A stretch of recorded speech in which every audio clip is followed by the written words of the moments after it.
sawuqala ukufunda khona kuverse 13 somaphambi 14 isihloko phezulu sithi uYesu phambi koPilato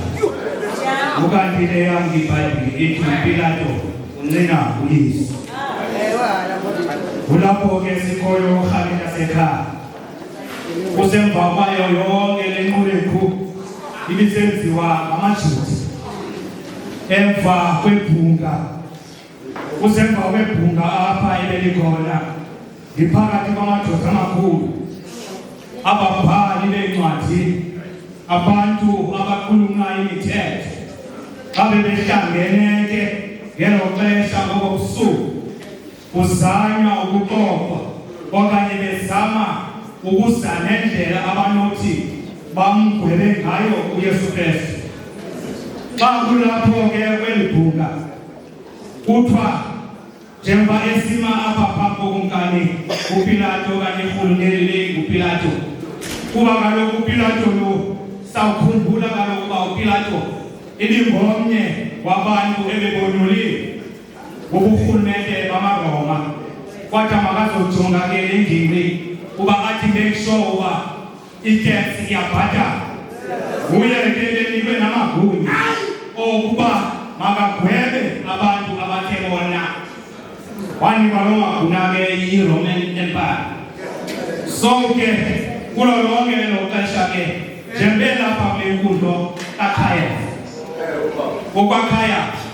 kusebhungeni bazama lilungelele ibhunga lilungelele ibhunga ibhunga liyingozi ibhunga kuba kaloku kuzaba mnandi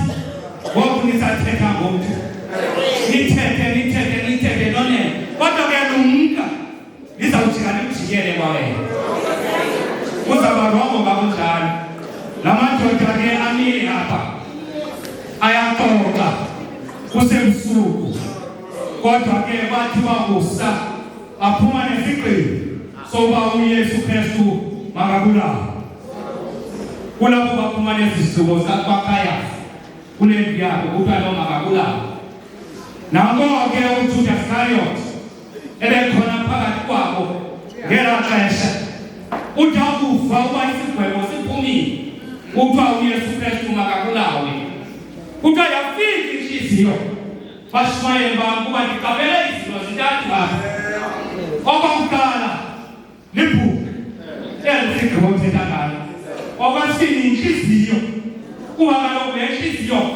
ibikhona uJudas ibingenayo umona kodwa ke ngoku after egwetyiweyo kuphume nesigqibo sokuba uYesu Kristu makabulawe uvela umuntu ngoku uJudas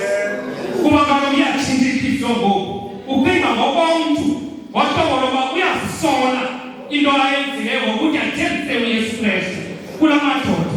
wakusola kuthiwa ke wadibana ke nala madoda ekudibaneni kwawo wathi ndiyayibuyisela kuni le mali yenu kuba kaloku bebemthembile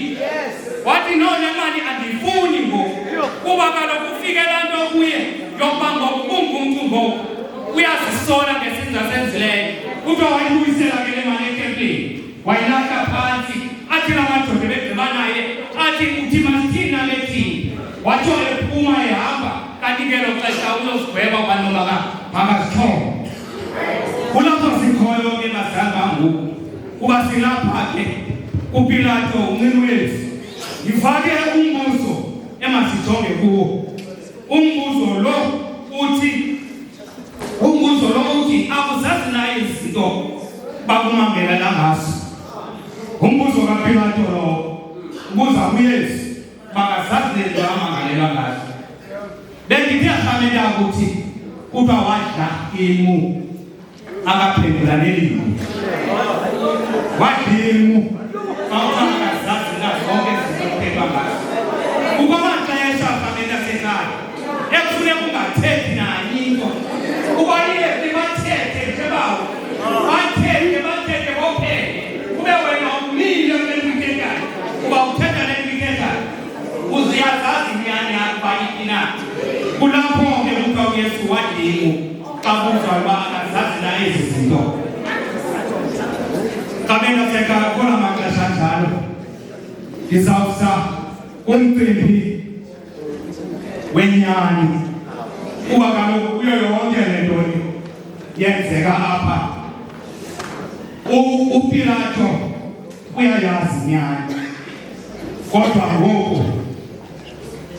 uyayibaleka akafuni uthetha leyo kanye libangela uba makube nje ayaziyo kukho amaxesha oba umntu ayibaleke inyani kuba kaloku efuna ulungelwa ngabakufutshane kunye kukho abantu abanamaxesha loba nobathembise ngayo inyaniso abe eyazi inyaniso ayiphi na bangaphi nabantu abangekhoyo ngenxa yenyaniso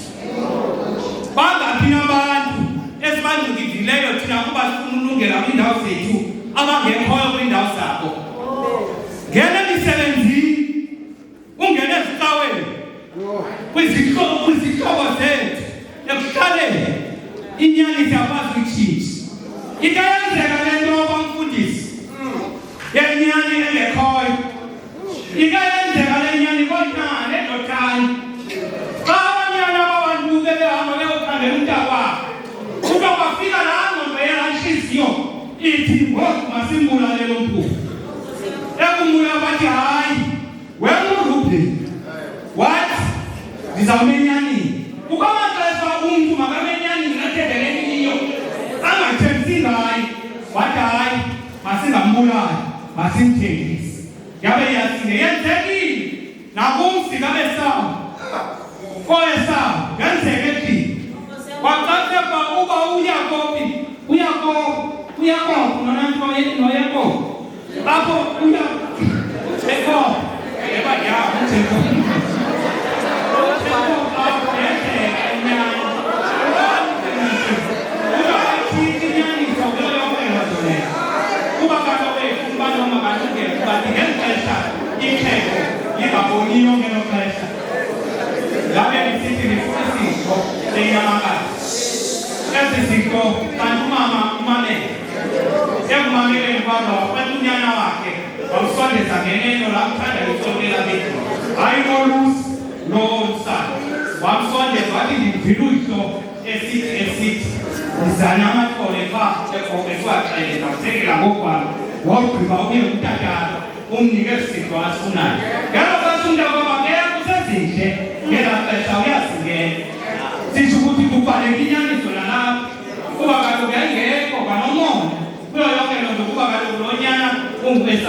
ngifuna ukuthi khamela sekhaya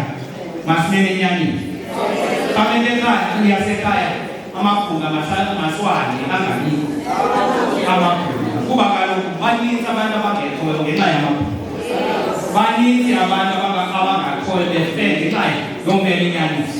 ukanti ke thina kuba sifuna ulungela bamba abantwana babantu balapha ezihlalweni badinga imisebenzi kanti sithi onobangela ababangele yonke le nto sahamba sotshona kwisuphavayisa sathetha ukungekuko ngabantwana babantu baendaba bephulukana nezonka zabo masithi kasibheka kule pasi ngahamela sekhaya ezo nto siyazi uba sizazimisela apha kuthi siyazi uba inyaniso sizawuma ukuya sizothengisa ngayo siyazi uba amabhunga sizawohlukana nawo kuba kaloku akhule emisi kuba kaloku sithetha ngomanyani besithetha ngayo so masivane apho ehamela sekhaya ngifuna ukuthi andizibam mthethe kakumfitshane and ndisatyeketha lezimbalila ngifuna ukuthi ngoyesu Kristu Nkosi yethu